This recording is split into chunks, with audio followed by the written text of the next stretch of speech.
Does anyone remember that movie Pixels? The one with Adam Sandler, Peter Dunkel, Olaf, and Paul Blart Mall Cop, and they gotta fight arcade characters like Pac-Man and Centipede in real life? That movie is great, and I don't care what anyone says.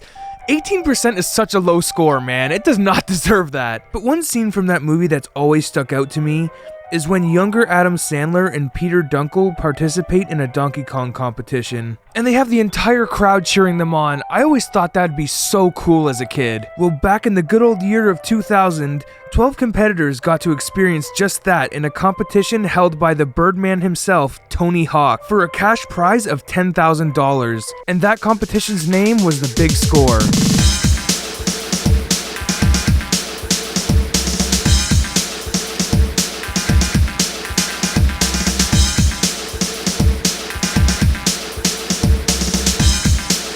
But to really comprehend just how cool this competition was, we have to go back all the way to the first gaming competition in 1972, with a game called Space War, which involved two players dogfighting it out in space. This competition, on the other hand, had two different categories. A team category won by Slim Tover and Robert E. Maas, and a single competitor category with the winner being Bruce Bogart. They had a pretty good showing of people at the time, with over 24 people showing up to participate in the competition. And after that, gaming was really catching fire with the release of Pong for the Atari 2600. And after the popularity of Pong, Atari released Space Invaders, which was a smash hit, selling more than 2 million copies in the first year. Later in 1980, Atari put on a competition called the Space Invaders Championship, garnering over 10,000 participants all over the US, which was a huge number for the time. And in 1990, the all-powerful Nintendo put on the Nintendo World Championship that toured 29 cities across the US for big prizes like 10,000 in cash, cars, and Nintendo systems. After that, we had Doom and Quake release with 4-player multiplayer in 1993 and 1996 respectively.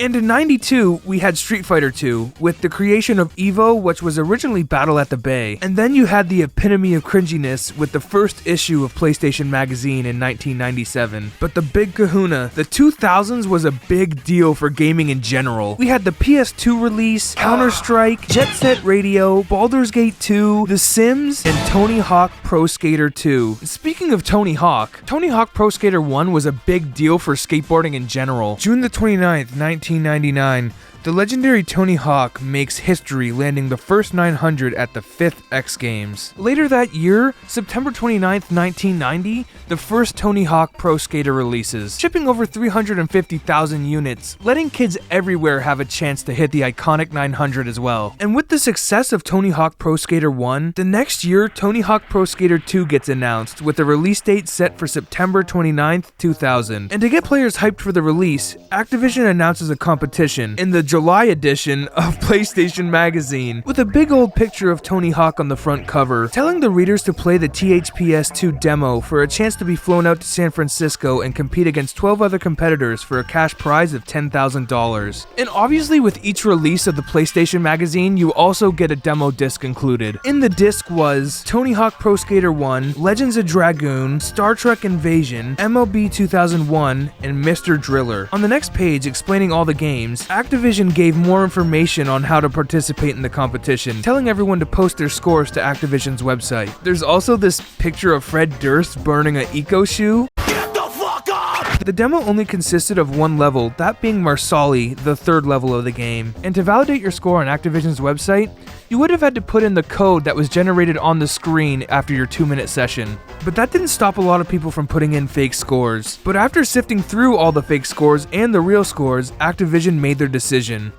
Meet Hector Fly Rodriguez, the 8th place participant in the Big Score competition. He's been a veteran in the gaming world ever since 1985, holding world records for Excite Bike, Track and Field, Hyper Sports, Uni Racers, and many more. Funnily enough, Hector actually got his nickname Fly from playing Excite Bike in '85. Quote, I had a crowd of people watching me on Excite Bike. As soon as you get a time in the top 5 on any course, it has you put in your initials/name. The limit was 3 characters. I used to use Heck, or my initials HR. On that day, I heard people saying that dude can fly, or he's going so fast he's flying. So when I got a record, I put Fly. I heard a good crowd reaction and I liked it. It turned out it was a great name for track and field as well. Fly since '85. The THPS2 community knew me as Fly Maggot. When I qualified for the big score competition, the official entry didn't allow for 3 character names. At the time, I was also a huge Slipknot fan, and they call their fans maggots, so I became Fly Maggot. That name stuck for years. I used it as my PSN name since most online knew me as that, so now I'm Fly. Fly Heck,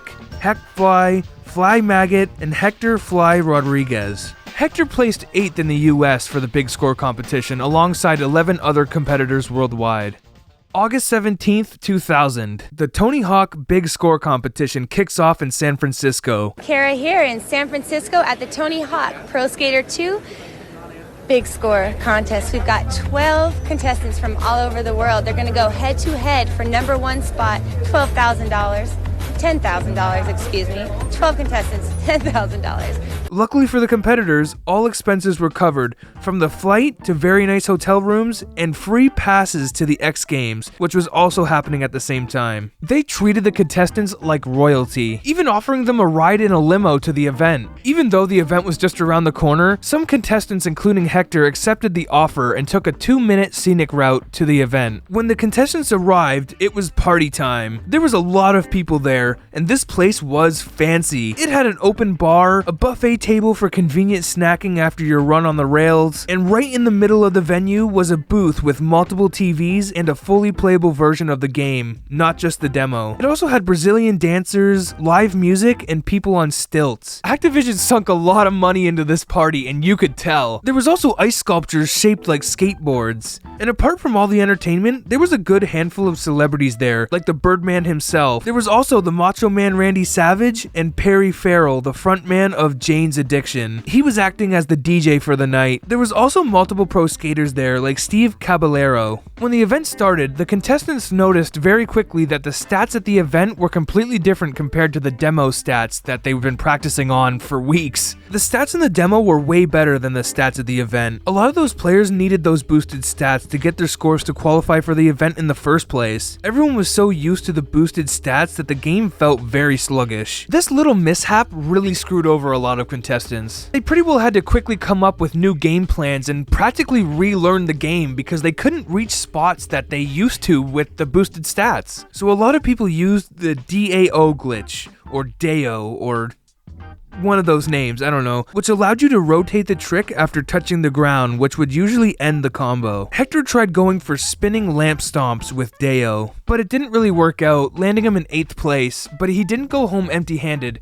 Actually, every competitor was given a participation trophy, and some cash, $500 to be exact, which is actually really good for coming in 8th place. The winner of the competition, Sean, ended with a score of 3,483,000 points, getting him the big fat check for $10,000. And for the rest of the competitors, a lot of them spent their prize money on skateboards, guitars, video games, and concert tickets. Even though Hector and most of the participants didn't get the position they were looking for, nothing can beat the undoubtedly cool memories of the Tony Hawk Big Score competition. And that's it, guys, that's the end. I just really wanted to come on here really quickly and just thank Hector for getting back to me on my questions and uploading that really cool 30-minute video of just documenting the entire competition. Thank you for that. By the way, that is so awesome to see everything there. And if you guys want to see that, I will link it in the bottom of this video. But yeah, thank you, Hector, and thanks for everyone. Thank you everyone for watching, and stay tuned for more good stuff. And yeah, see you later.